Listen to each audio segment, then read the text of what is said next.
Welcome to the Boardroom Sessions podcast. In these sessions, we meet the most amazing and interesting people. We learn about their passions, their business models, cool new technologies, and of course, their lessons on personal growth. I hope you enjoy.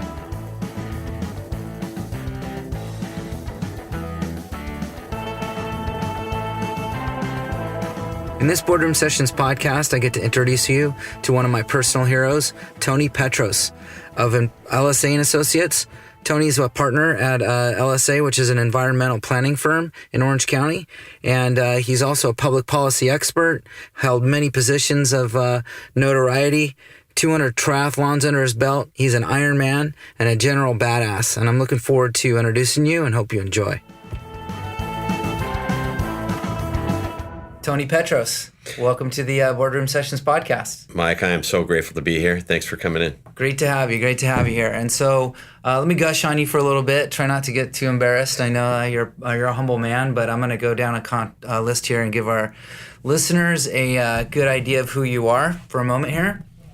So let's start with, you were once the Newport Beach City Council, right? You were on the council there. Right. You were also on the county board at Orange County. The Housing and Community Development Commission as a commissioner there. And Costa Mesa Chamber of Commerce, 2-term president. Yeah. Right? Yeah. You are a partner in a big firm here in Orange County in the environmental planning business. That's right. And have been for quite some time. And you are one of my athletic heroes, without a doubt. You are one of the hardest charging athletes I've ever had an opportunity to train with. You've got over 200 triathlons under your belt, an Ironman, and a world championship on the Olympic distance. Right? Yeah, it was. I participated at Worlds, but I'm not the world champion. You're not the world champion, no. But you were at the championships. Yeah, representing the United States. That's fantastic. That's a lot, Tony. And to put all of that together, you're also working on some really cool stuff right now at UCI that I want to dive into as an instructor and a growing position there in the public policy world. So we want to frame this conversation here today. I think the most interesting piece of the conversation for the folks will be your background in the planning, right? So everybody lives in Orange County, and Irvine in particular here where we're at the moment was the first big use case for public planning, right? Wasn't this one completely planned city from the very beginning? Right. No, that's right. The Orange County is really the hotbed and the incubator for modern community development. Starting in the city of Irvine and in Mission Viejo, both of those were completely planned communities and were executed according to a master plan. And that really is why they're such desirable places to live. There's certainty in the development patterns. There's certainty in the provision of infrastructure and services. So the style of living and the quality of life is very high. It's very high in Orange County, due in large part to the level of effort that has been made in planning and engineering for us. Yep. And so I have an opportunity to meet a lot of folks that are traveling, right? They come here on vacation. My kids always comment the fact that we live in a place where people come on vacation, right, to come visit, that everything seems clean and manicured in Orange County, that there's all the green spaces in between, right? When I travel, you can see certain developments that have greenscape, if you will, around everything. But then as soon as that line of property line is over, there could be gaps and missing areas and things like that. And that just doesn't happen all that often in Orange County. Which is unusual because you are correct. There's been a lot of thought put into open space, parks, and amenities. But did you realize that Orange County is one of the most dense counties in the United States? The way that we have arrayed the land use, the way that we have concentrated populations, is to create these spaces that are closer together so that travel doesn't have to be as far.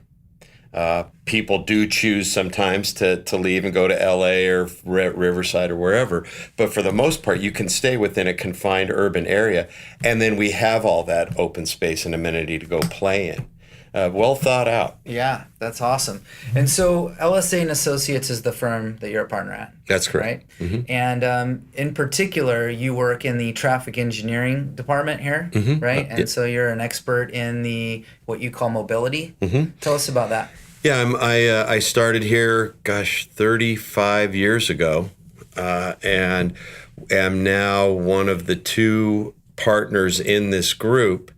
And we provide traffic engineering and transportation planning services to private interests like developers or agents, primarily developers, or public agencies like the state of California, Caltrans, cities, counties, Right. as they have needs for traffic and transportation planning. So if I were, let's say, to build a couple of hotels down on PCH and the beach in Huntington Beach, right, which is an actual client of yours, I think. That's right. And I wanted to build those hotels, I'd have to get permits from city, county, state, right, to do that building.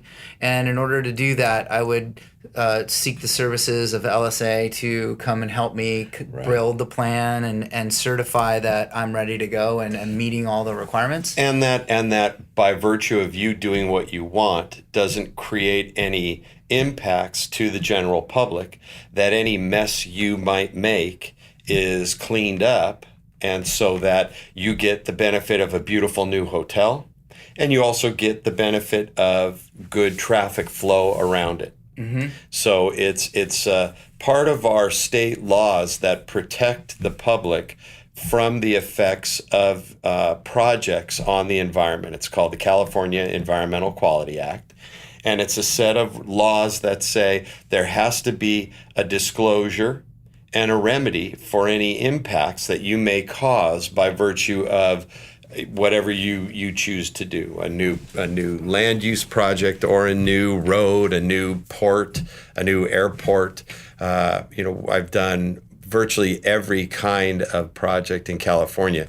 Notably, though, I also took LSA briefly international and was fortunate enough to do 2 master plans in Japan. I helped plan the circulation system around what's called New Cairo, an outskirts suburb of Cairo, Egypt. I wrote the 10 sustainability practices for the king of the UAE when he wanted to create an ecotourism base on Serbanias Island. I did the Gold Souk in Dubai and worked around the World Trade Center in Dubai. Wow. That's amazing. So, working here, working there, it's kind of fun. Similar problems and similar issues that you take care of. So you've got pretty much a plan now. You know that things are gonna have to be thought of, planned for, and certified, right? People want to move. People need to get from one place to another. Goods and services need to be transported between places.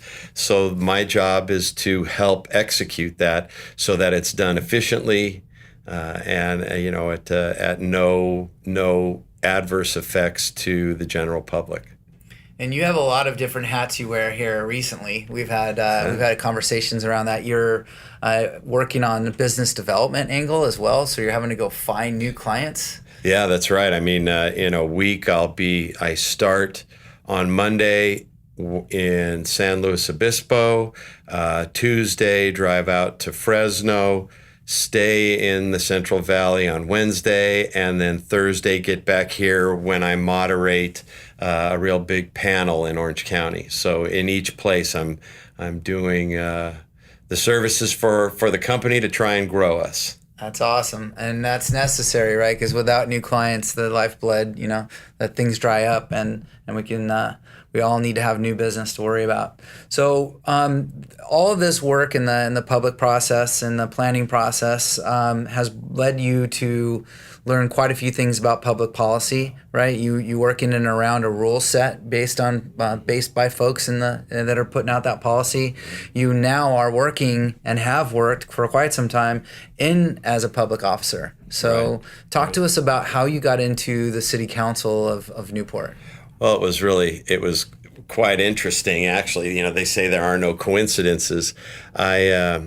for a long time thought that I wanted to serve in an elected or an elected role. I believe that as an American, we're obliged to give back.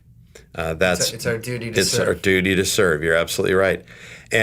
But my wife didn't necessarily think that it would be good for our family when we had young kids to have me away serving in that capacity. And so I put it off, and it just happened one night at a mixer that we were both at. One of the old city managers in Newport Beach said, you should run for city council. And I turned to my wife and she said, yeah, this may be the time. So I took that as a moment and I put it off for about a month to do a little bit of prayer and soul searching. And, it just so happened that providentially I was given the high sign and everything worked out. And I was elected to the city council in Newport Beach and really had a very, very good time there. I was 4 years on the finance committee. I was 2 times the chair of that, so I helped create the budget. I was the chair of the aviation committee, and in Newport Beach, we're right by the airport. Right. I was the chair of the bicycle safety committee and got all of the infrastructure for bikes in town. That helps as a cyclist, right? Yeah, so you have a passion around that. Yeah, rehabbed or opened 4 new parks. So did a lot in for the city, and it was amazing. My pleasure. And for those of you that don't know Orange County or have never flown in or out of Orange County, there's a noise abatement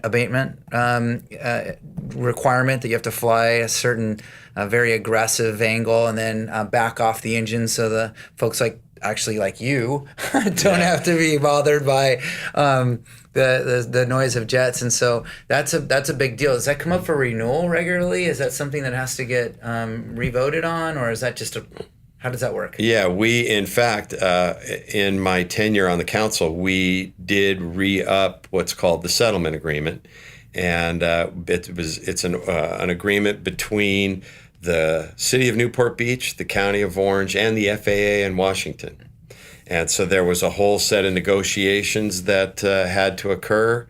It was long and tenuous, but now we've got 20 years of certainty and settlement. So that's for 20 years. Yeah. And only in the city of Newport Beach would someone take that all the way to Washington to make sure that they didn't have noise in their beautiful neighborhood. But if you've flown over Orange County, out of Orange County, you fly right over Newport Beach in the city of the harbor there, Newport Harbor. So It's a very nice neighborhood. So let me not to dive too far down in that rabbit hole, but let's talk a little bit about the election of a city election, right? So how was that? I mean, what went on there? Was it just a pretty easy kind of systemic scenario, or was it one in which you had to go and you solidify some help? How did that work out? Yeah, mine was. I may not be the regular case for an election.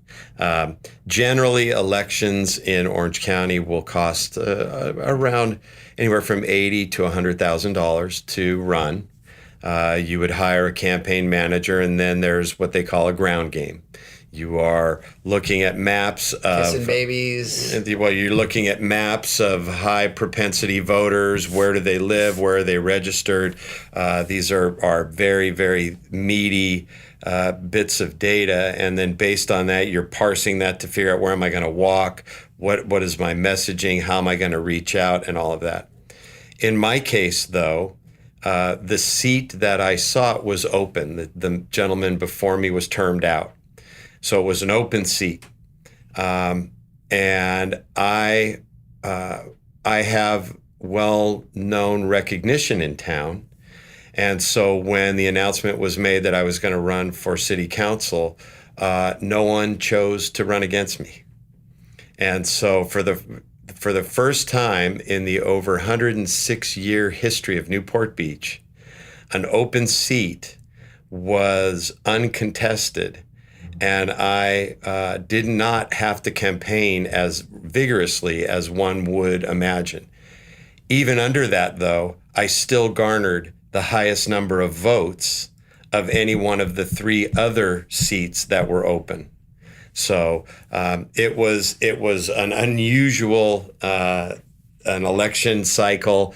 I chalk it up, like I said, to Providence. I believe that there was a lot more behind it than just Tony. For sure. And I think that sounds like folks were looking for a fresh new face and some of your experience to help out. Yeah. And it sounds like based on the results, they got what they asked for. So yeah. Good work on that. So tell me about your stint in the County of Orange. I have a real interest in the welfare of folks that don't necessarily have the opportunities that I do.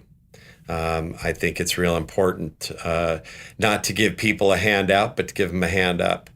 And that obligation to service, one of the skill sets that I have is knowledge of policy and public policy and housing.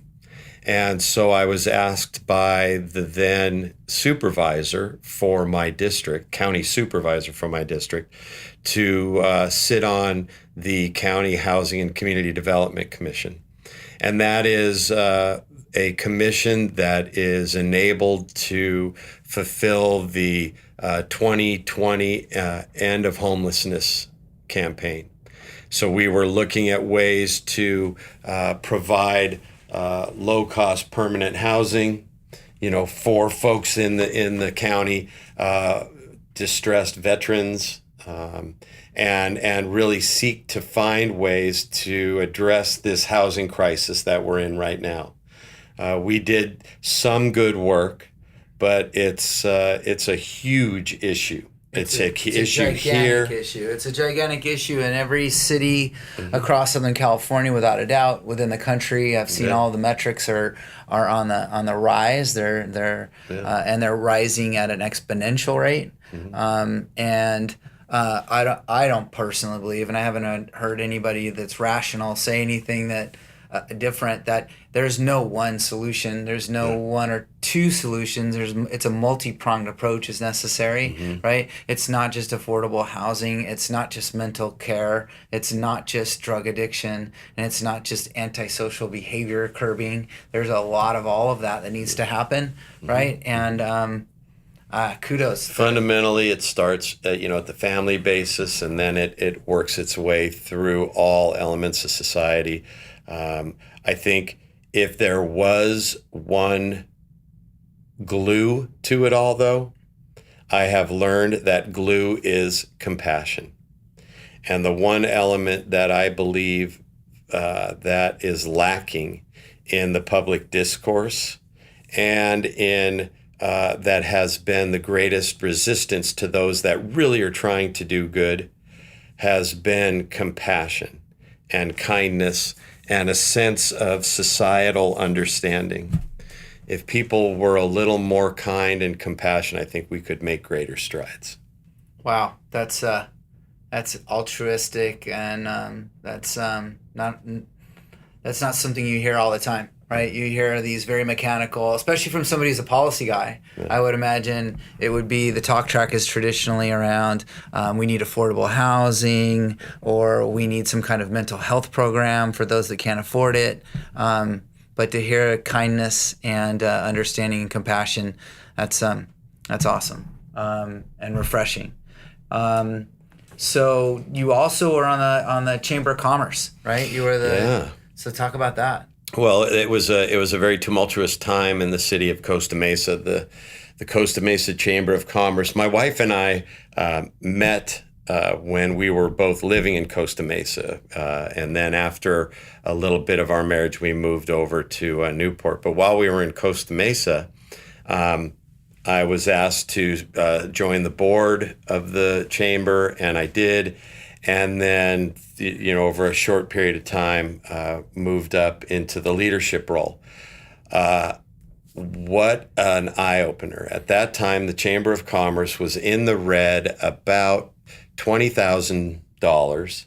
And for a small chamber, that's a lot of money. Small chamber, but there's a couple of big ticket businesses in that chamber, right? Like the South Coast Plaza. Well, they were in They were members in name, but and subsequently have contributed much greater. But at that time, everybody was leaving the ship. And so the first thing that we had to do under the direction of the executive director at the time, Ed Fawcett, he and I came up with a way to right the ship. Within 1 year, we were to the good 60,000. So we made an $80,000 correction by virtue of seeking out the car dealers, the South Coast plazas, the metro points, and getting them involved. At the same time, the city of Costa Mesa is really divided along Newport Boulevard, where you have the east side, which is the more upscale, Caucasian, family-oriented neighborhood. And then you have the west side, which is the older, more Latino area. And it's very divided. And it was so divided at that time that the merchants on the west side wanted to create their own Chamber of Commerce. And I said, no, we're not going to do that. Money is green.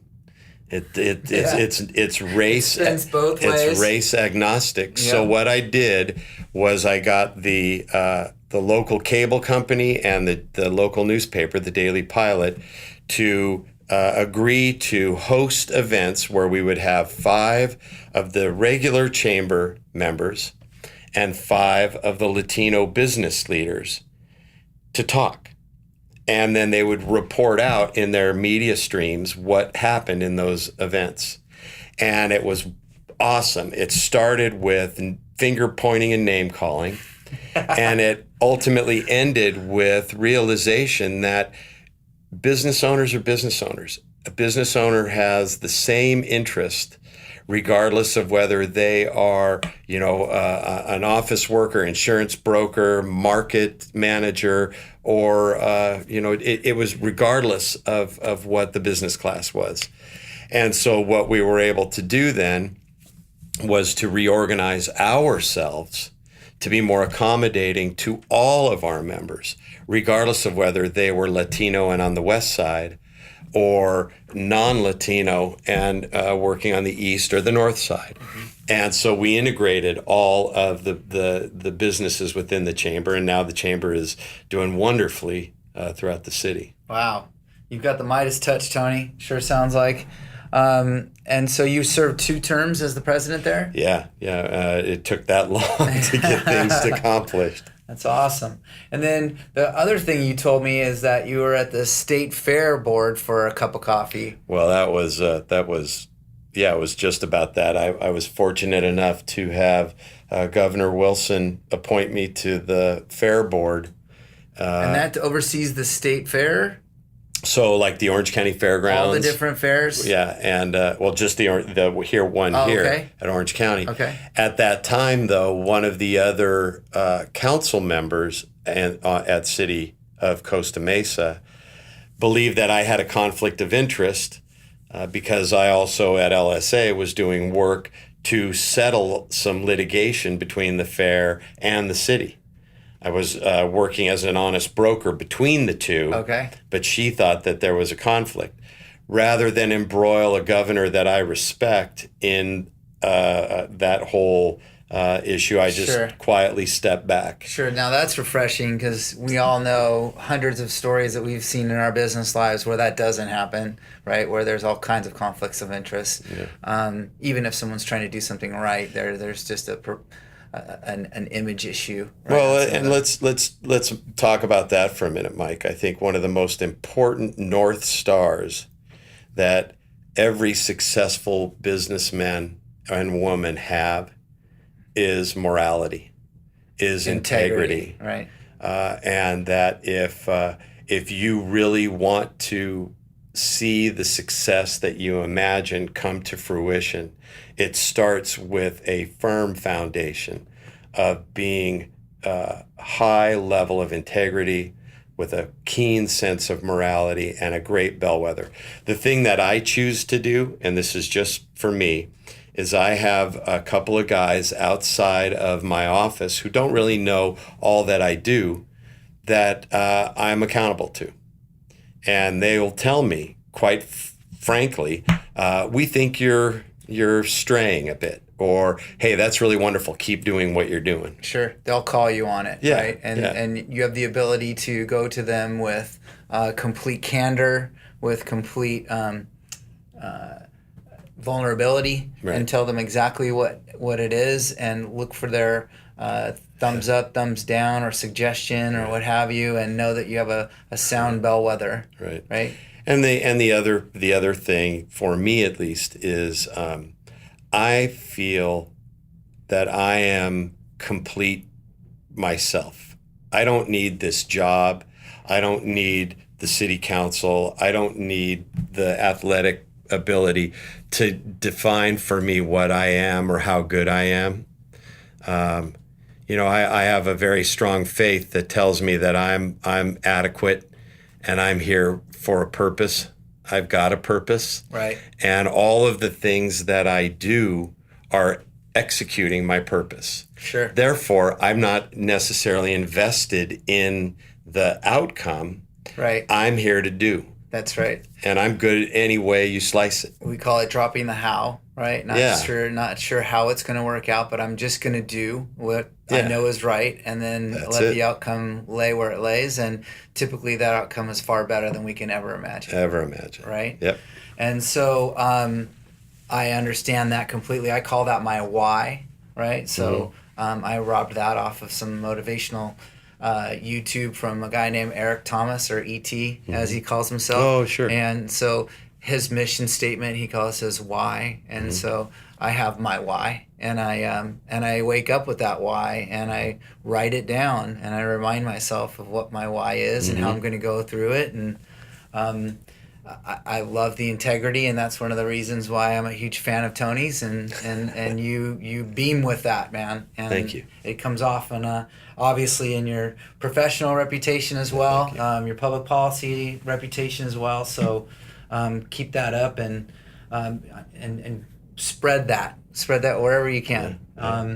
Let's talk a little bit about UCI. So one of the more recent things in your life has been this life in public policy, this life of working around and being a part of the machine that has to deal with the results of public policy, right? Your role here at LSA is to actually help companies conform to what the policies are, and it's a very lucrative business. So now you're at a point where you can A, give back, and B, help actually influence the next generation that could be working on public policy to help steer things right. Sure. So you get to have all of this career learning to be able to give back to students and the youth and the new machine that's coming out of UC Irvine, which there's a lot going on there right now.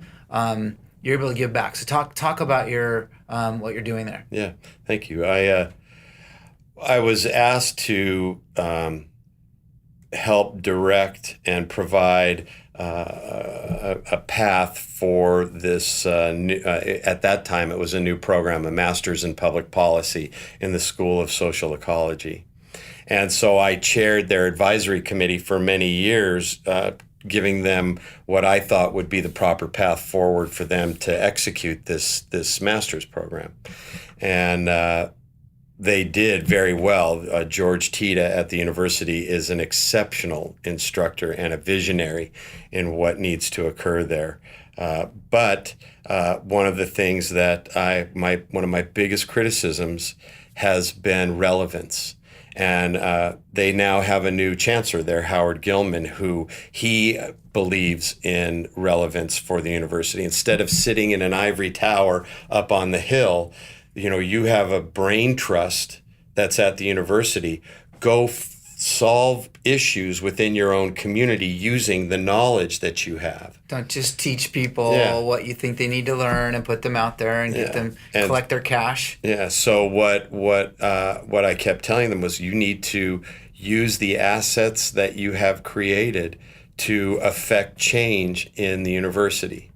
And so I am now invested in creating what's called the Livable Cities Lab, where we will be a resource within the county of Orange to start, maybe the state of California ultimately, who knows, maybe nationally, if we get a head of steam, to use what we know about the community development history of Orange County to create good, sustainable, healthy communities that are safe, that allow for a spectrum of housing, a spectrum of ages and incomes to prosper. And so that is underway. While that's going on, though, I instruct in the program and really am responsible for what's called the capstone. I'm responsible for the graduation project that all of the students must create in order to get the degree. Okay. And so I help teach how to analyze policy and then create pathways so that you can affect change within society. Okay. And it's been really, really rewarding to see students that come out of that program. Here's the issue, though. We touched on it a little bit, the housing issue here in Orange County. It is very expensive to live here. Mm-hmm. And unfortunately, we are training young people in Orange County and Irvine who should become the next wave of our workforce. They can't afford it. And so we're training these wonderful minds, they're gonna go and they're going else. elsewhere. Yeah.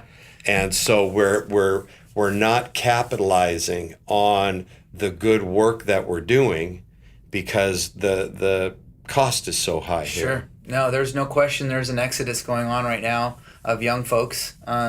Just had a good friend, Aaron, who works for a company here in Orange County that I do business with on a regular basis. He does most of his work on the phone, right? He does web conferencing, if you will, with clients for a living, so he can live anywhere.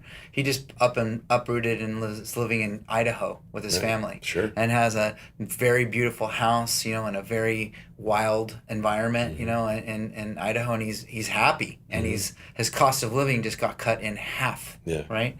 Yeah. Well, I get to see a lot of the Department of Finance forecasts for population change in California, and everybody believes that it's in migration, that it's either folks coming from other countries or other states that are the predominant add to California. Not anymore. Not anymore. For the last almost a decade, the greatest contributor to growth in California is births. Oh, really? It's not in migration, it's births. So you ask the question, where do my kids live? I have children and they're grown adults now. Where do they go? Yeah. Where will your children live? Will they have a chance to become county residents? So it's a big issue that we need to solve. So when the graduates are graduating out of this program, are they mostly headed for roles in public policy? Are they going to go work for a city, a county, administration, and or some public officials? Or are these folks going to come out and work in the other end of the business end of it like you are? Yeah, no, a lot of them will start their career either in a government agency or some NGO that is affiliated with a government, an NGO, non-government organization. Okay. So, but that's tied to a government agency. So they get their start there, and then once they will operate within a treasury department of an institution or an agency, or they'll work within the bureaucracy of a state, of a city, of a county, and then they'll mine their way into whatever they want to do. Many of them, though, do work, for advocacy groups. Mm-hmm. They'll go to work for healthcare advocacy.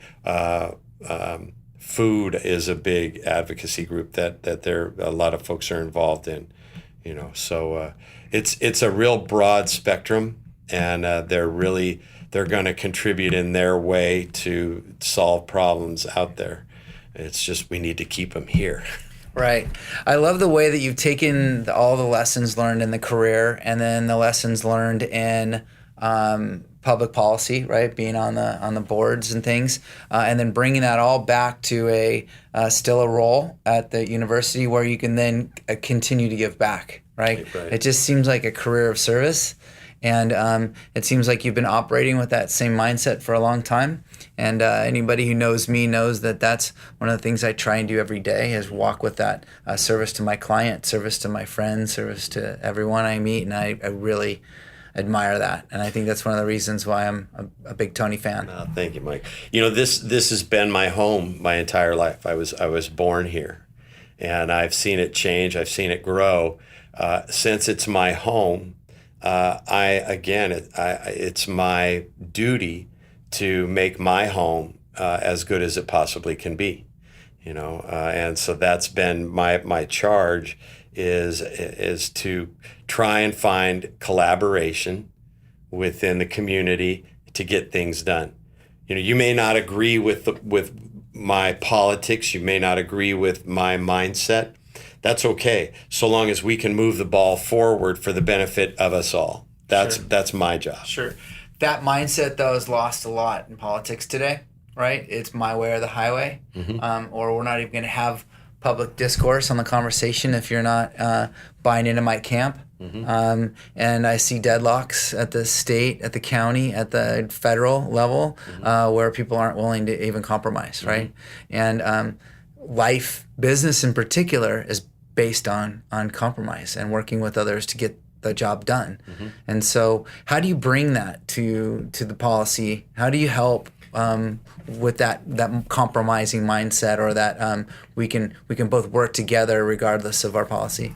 That's a good one, and I want to open though with something I heard that I thought was just wonderful. It's a football analogy. Football is played at the line of scrimmage. You have to contact in order to execute a play. There has to be some engagement at the line of scrimmage for the ball to move one way for the benefit of the offense, or the other way to the benefit of the defense. If the two teams go to their separate end zones and just shout at each other, the game never gets played. Nothing ever happens. That has been what has unfortunately transpired in our politics today. Both sides have retreated to the end zone and are just shouting at each other. The way that I model that type of execution is I don't need to compromise my principle in order to find a way to get a result. I can still hold true to what I believe, but find the one thread that you and I can agree on to move forward. You know what it is? If we decide that there's 60% of an issue that we don't agree on, do I go away and say that guy's a no good, dirty bird? Or do I say there's 40% we can agree on? Right. And find something in that 40% that we can then move forward on. Look for the similarities. And then what ends up happening is something gets accomplished. Again, I don't necessarily need to be the one to take credit for it. If it is better that you get the credit for something, or that there is just uniform goodness that comes out of it, wonderful. Now, let's tear off that for the next thing. Look what we did here. What else can we do based on that collaboration? I'm not a threat to you. I've shown you that. I'm, in fact, an ally. We can come from different points of view, but so long as we have a mutual goal at the end of the betterment of our society, our city, then I think we're indefeatable. Wow, that would be amazing if we could all operate that way. Unfortunately, you're right. People are definitely shouting at each other, and they're holding each other from a different perspective. I watched a documentary the other day with a couple of 1960s and 70s congressmen and senators that were from different sides of the of the aisle, and they compromised and had lunch and dinners, and their families knew each other, and they knew regularly, hey, Tony, I know that you need this one for your team, that you need a win here. I'll help you, but I'm going to give you my vote in hopes that when I need you, you're there for me. Sure. And that kind of compromise went on for a long time, and things got done in Washington. And today it doesn't seem like that's happening, because no one's looking for that greater good. They're looking for a black and white kind of position. So something's going to have to give. Yeah. Here. The unfortunate thing is that we have been polarized into believing that whatever position I hold is not a belief, but it's a reality. And therefore, if I give on my reality, what do I have left? Well, these are nothing more really than beliefs. I believe in a particular political position. I can find ways to create the reality that I want, or that I think would be best for the group that I'm living in, that has nothing in conflict with my beliefs, right? But it's fear. It is just we have listened to our own echo chamber of news and information, believe that to be the only way to go about things. If you don't follow what I think, you are not of a different mindset. You are wrong. Sure. And that is completely, in my estimation and in my humble opinion, un-American. Sure. I would agree with you. And I think the compounding the problem comes into the fact that today, more than any time in our history, have we had the ability to be justified in our position, right? So you can go online right now, whatever your position is, search words and things and hear podcasts and videos and news commercials that are exactly what you think, and will solidify your position 100% to the point where you start thinking, now everything I'm seeing that's on the search bar is right along the viewpoint of what my belief system is. And so therefore I've got to be right. Look, the internet's giving me all this information. Well, what people don't realize is the information being presented to you on your search bar is because of what you believe, right? And so there used to be a time when my parents would train me on free thinking, right? I had to go look at both sides. I had to go listen to both sides of the argument, hear both, and then come up with a formulated agreement at the dinner table as to what my position was. Sure. And if I wasn't prepared to do that, my mom and dad would not allow me to have a political debate because I didn't know what I was talking about. So just table that for right now. Yeah. But I find people finding justification regularly in what's going on. And if anybody wants to look up the Cambridge Analytica scenario that happened in our last presidential election, you'll know that people's search bar was giving them the information they wanted to, whether it was fear or whether it was positioning or what have you. And frankly, I think that's dangerous. Yeah, absolutely. So think for yourself, I think is what we're hearing there.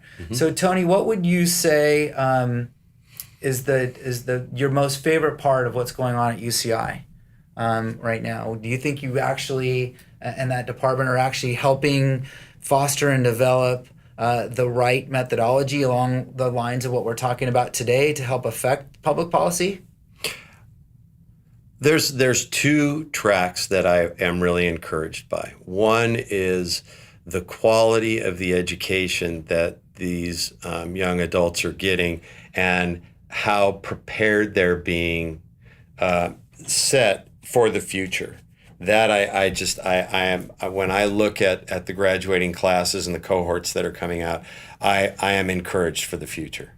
Second, I think that the new Chancellor, Gilman, really has a heart for the community that he's operating in, and that we'll start to see more and more and more of the university becoming an extension available to the county to address long-term issues, workforce housing, the affordability issue, homelessness, healthcare,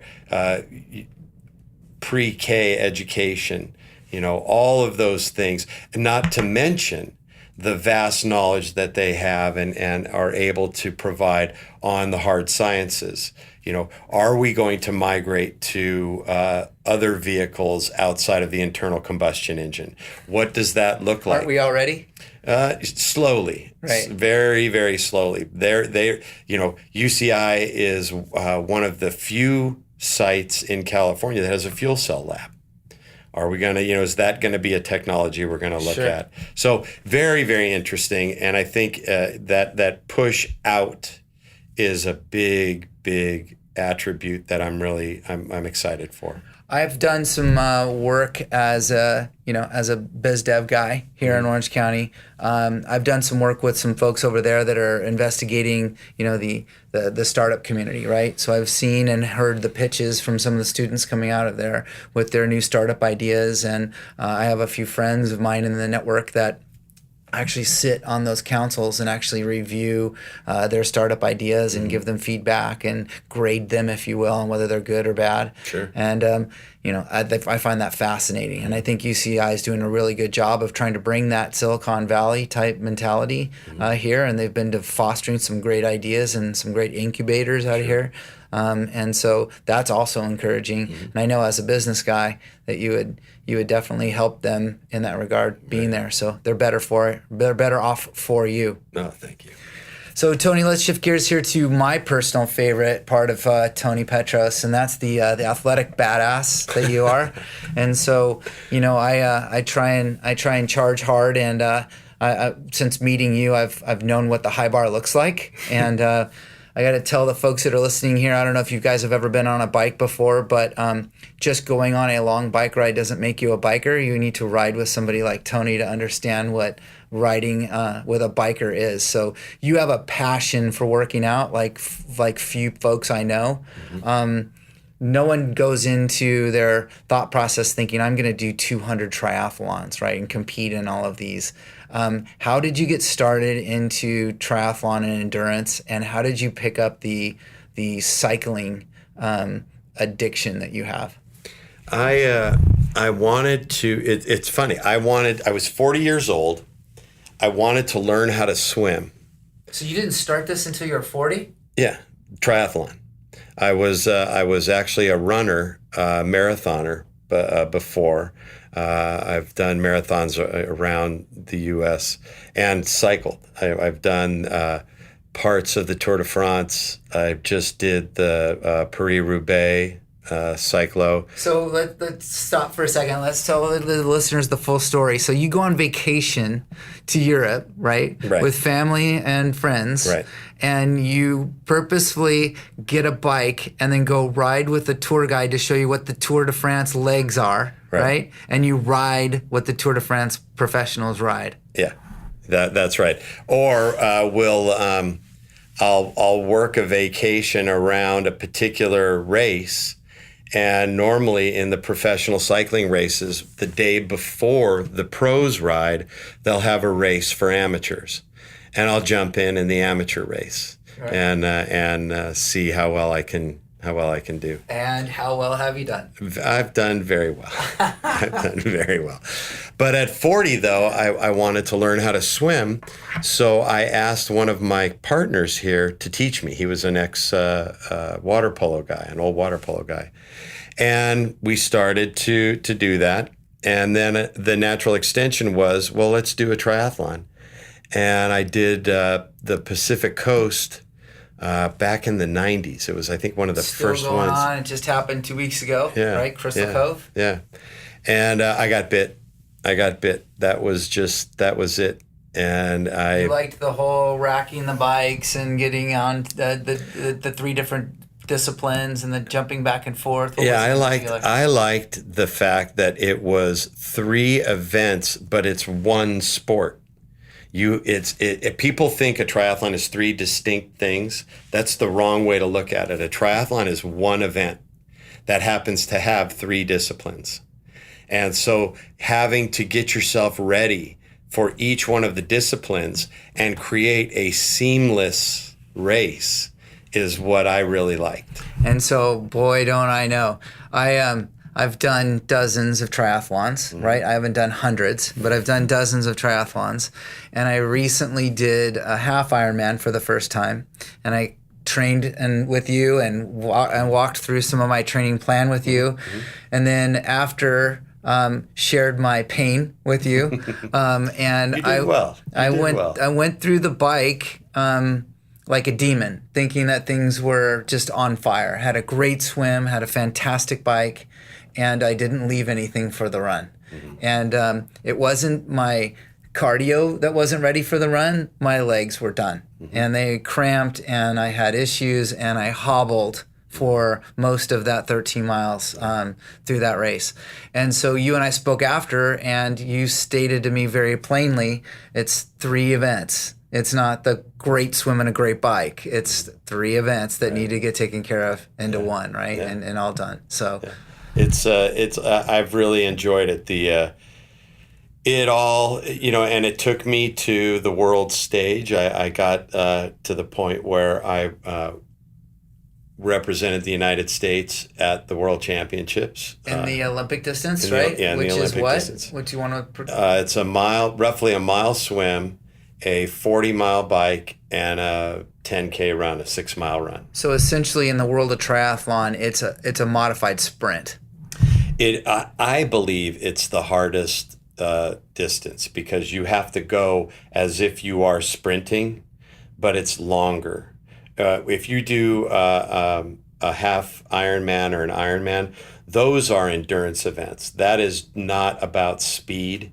That is just about seeing your way through a very long day. There's calculated, there's pacing, there's things to think about during that race. But in an Olympic, it's you have to approach. It's beyond what your body can do if you were going all out. But you need to go as close to all out as possible. It was it was quite a career of that, and it ended abruptly. Did you have to get invited to do the World Championships? Yeah, you in order to qualify for the national team, you have to score certain placings in certain events. So you have to be first, second, or third in a set of different events.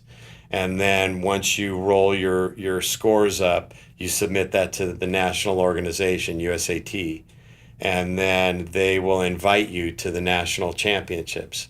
If you get a certain placing in the national championships, then you can be an American athlete. Wow. So you notched off the Ironman, which is something somebody wants to do in that career. It's like your pinnacle. It's the longest distance in a triathlon. Glad it's over. Just did it to do it. Yeah. Awesome. And so what a lot of folks don't understand is the amount of training that goes into 200 triathlons and competing at that level.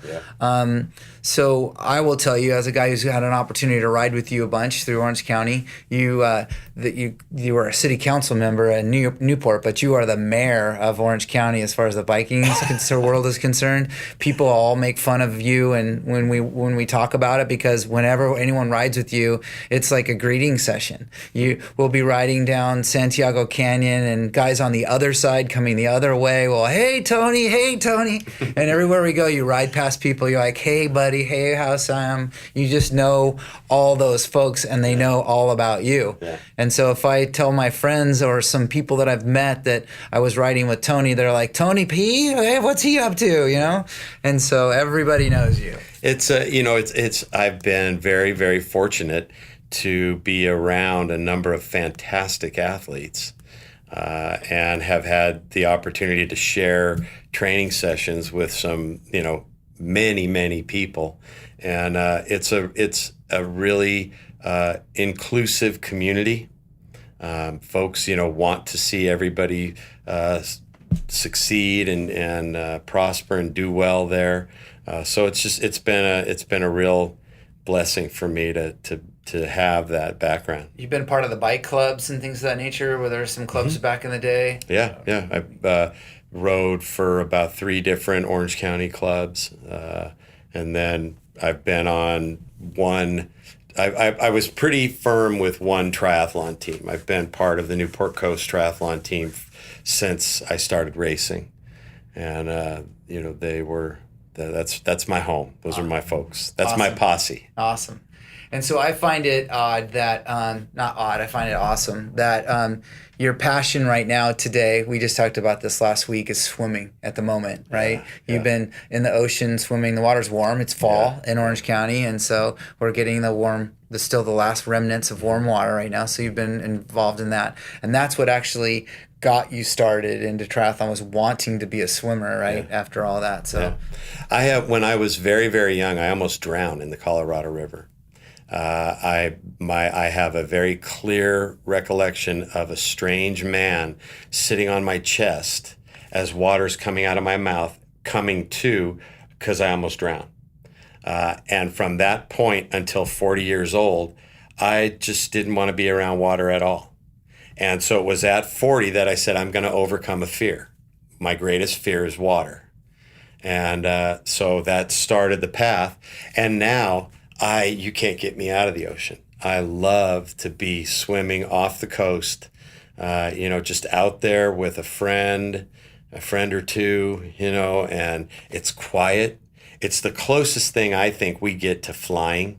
Yeah. You're just suspended in this wonderful medium, and the what is under the ocean off these coasts is absolutely breathtaking. Yeah. It is. We have some of the most rich sea life right off the coasts here. It's fantastic. For those of you who don't know, I spent my days this morning, for example. I woke up, I got to the beach, I watched the sunrise from the ocean, and I saw dolphins within 5 feet of me for this morning, right? So that is real, that happens, and it's amazing. So Tony, what's next for Tony? So if you had to write me a good idea of what you think is going to happen in the next 3 to 5 years here with the whole UC Irvine and your whole giving back at this point in your career, what do you think's next? Wow. I don't really know that I could answer that. There's so many things that are underway right now. There's a lot going on in Sacramento that affects my business that I find interesting. So I could stay put in my professional career because there's a lot happening that way. UCI is something that clearly interests me, and the fact that I have the opportunity to give back and to help young people, and also create a platform to make change in the county outside of an elected official, an elected position, is really interesting to me. I don't know what's going to happen. I just know that the path is very broad, and I'm just going to, whatever is out there, we're just going to see what the next step is. But I'm stepping. I like it. Keep in motion, keep in flow, and keep being a service, and we'll all benefit from it. Absolutely. All right, Tony, thank you very much for your time. We appreciate it, and I look forward to maybe another boardroom sessions here and catch up with you on your latest endeavors. Thank you, Mike, and I'm very grateful that you had me. Appreciate it. Thank you. Hey, Mike here. Hope you liked this boardroom session. Please check back to our future sessions, as we're recording a new one every month. If you want to reach out, look for me on LinkedIn or send me a note at mike@sidepath.com. That's Mike at sidepath.com.